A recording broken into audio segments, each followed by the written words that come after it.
In November 2022, the chairperson of a state women's commission was photographed holding an umbrella for and washing the feet of a local spiritual guide. 1,000 miles away, an independent local politician who had just defected from his party was being mobbed by cheering supporters. These two isolated moments illustrate a very specific ecosystem of power. It is a system where ambitious individuals bypass traditional institutional rules by offering the political elite a shortcut to maintaining their influence. We call this the patronage economy. Our first subject is Ashok Kharat. He spent 22 years as a sailor in the Merchant Navy before returning to his native village in Maharashtra. He used his English fluency and naval background to distance himself from local priests, eventually reinventing himself as an elite astrologer who amassed a fortune worth over 100 crore rupees.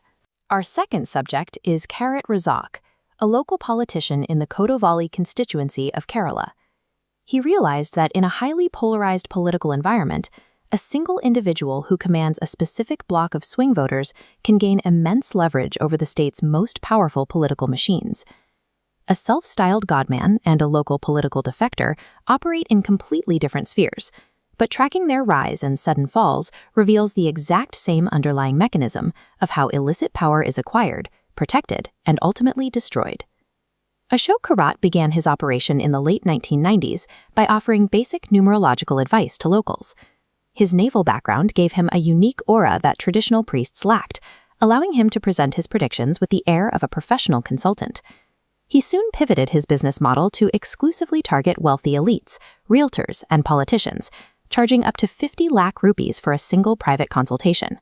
His method relied on predicting immediate threats to his clients' lives or businesses, claims that were then used to justify the high cost of his private rituals. This map of Maharashtra shows the scale of the wealth he generated. By targeting the elite, he built a real estate portfolio with significant land parcels and residential properties across Odgaon, Sinnar, Pathardi, Ozar, and Shirdi, totaling an estimated 100 crore rupees. Maintaining an operation of this size required absolute silence from victims and local authorities. Kharat needed a shield that would make any investigation into his practices feel like a risk to the investigators themselves. He secured that shield through visible validation from the highest offices in the state. In 2022, the Chief Minister of Maharashtra, accompanied by cabinet ministers, visited a temple managed by Kharat's trust. This public association signaled to local police and potential whistleblowers that Kharat was protected by the state's most powerful figures. The spiritual greft requires elite complicity. The politicians provide the necessary shield of protection, and in exchange, they associate themselves with a figure they believe holds sway over a specific segment of the voting public. To see this same opportunism operating inside the democratic process, we look at Kodavali, Kerala. In 2016, Karat Razack was a leader in the Indian Union Muslim League, or IUML. When the party denied him an election ticket, he defected to their fierce rivals, the Left Democratic Front, or LDF, a coalition of left-wing and communist parties that had historically struggled in that specific region. This high-contrast bar chart breaks down the razor-thin margin of his success. In a constituency with over 1.3 lakh active voters, Razack won by just 573 votes. That tiny margin was enough. It transformed him into a kingmaker, holding a seat that gave the ruling coalition a critical foothold in a traditional opposition stronghold. Razack's influence came from his role as a swing voter bottleneck. Despite having a basic 8th grade education and declared assets of 85 lakh rupees, he held a position of extreme leverage within the state assembly. The LDF embraced the alliance because the transactional value was clear. They ignored his lack of ideological alignment with their platform, because he delivered the immediate electoral math they needed to consolidate their power in the district. Political defection and the spiritual grift rely on the same trade. Razack and Kharat both manufactured an aura of influence, and they sold that influence to the political elite in exchange for status and protection. The weakness in the patronage economy is that the protection only lasts as long as the illusion of value. For Ashok Kharat, that illusion broke when his conduct became a documented public liability.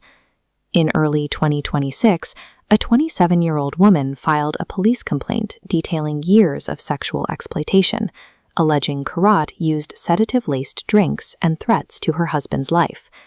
In March 2026, activists bypassed Karat's local allies and routed a pen drive containing 58 obscene videos directly to the highest levels of the state government. Faced with evidence that could no longer be suppressed, the state withdrew its cover. The government formed a special investigation team, launching a crackdown that rapidly dismantled his operation and led to his arrest on rape charges. Political cover is conditional. The moment the digital evidence surfaced, the calculation changed. Karat went from being a valuable asset to a liability, and his elite protectors abandoned the association instantly. Karat Razack faced his own reality check during his re-election bid in the 2021 Kerala elections. This trendline chart tracks the collapse of his electoral appeal. Voters rejected his defection politics, flipping his narrow 2016 victory into a decisive loss by 6,344 votes. Without an electoral victory, his leverage vanished. The LDF no longer needed his independent vote, sidelining him.